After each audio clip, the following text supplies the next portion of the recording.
The dope boys in the building. What's up? The dope boys. What's up? The dope boys. What's up? The dope boys in the building. Yeah, what's up? The dope boys. What's up?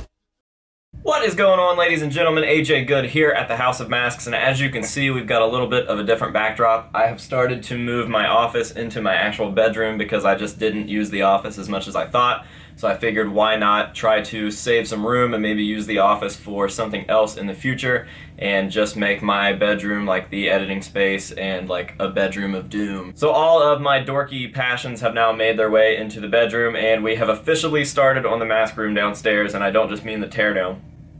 And I don't just mean the teardown process, I mean we are actually getting drywall up.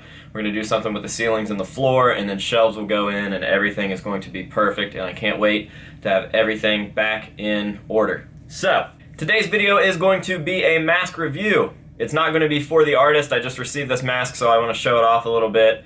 Please insert your comments below about how I don't make mask videos anymore. I'll wait.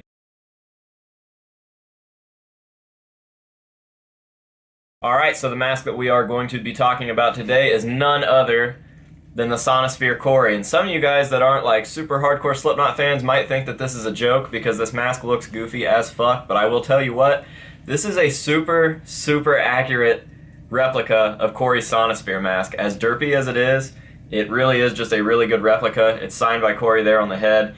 And yeah, Corey wore this at one point. So anybody that says Corey's All Hope Is Gone mask is his worst is lying, because this thing is definitely way worse, and I can see why Corey wore it for like 2 shows. So whenever Slipknot came back from their little break after Paul had passed away, they played a Sonisphere show, and they all came out in old school style jumpsuits, and a few of the members were wearing old school masks. Now obviously, Tycho crash dummies are not common whatsoever, actually probably some of the rare Slipknot masks out there. I am lucky enough to have an unconverted copy with a tag, as well as a converted copy done by Aaron Rooney, who also did this. He does not convert masks anymore, so please don't ask me how to get his information or who converted this. I just told you. But when he was converting masks, he was on his A game, and his replicas were pretty much untouchable, so I'm definitely stoked to have this, as wonky and stupid as it is. When I show it off a little bit later up close and in detail, I will add some photos of Corey wearing the actual mask so you can see how silly it is. But anyways, when they played those shows, this was what Corey came out in to kind of like replicate his dummy from the self-titled album, and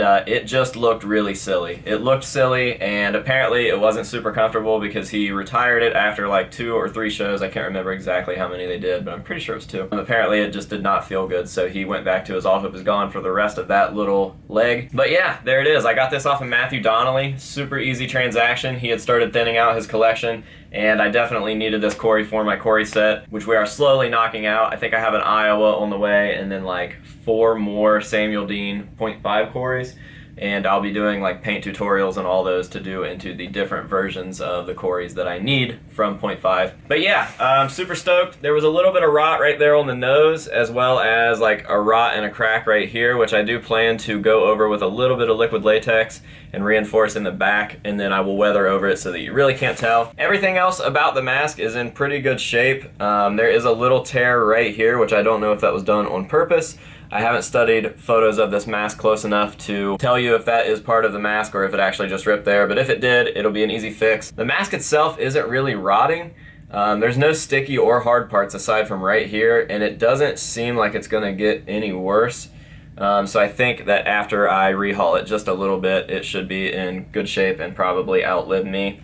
That's the game plan anyways. So what I'm gonna do now is just set this up on display and give you a nice overview of it, and I'm even gonna throw it on because me wearing this thing is the funniest fucking thing in the world. So yeah, shout out to Matthew Donnelly, good friend of mine. I definitely appreciate the mask and the deal that you gave me on it. It will definitely have a good home here at the House of Masks, and I hope that you visit the States in the future so that you can come see the House of Masks. But here it is up close on display.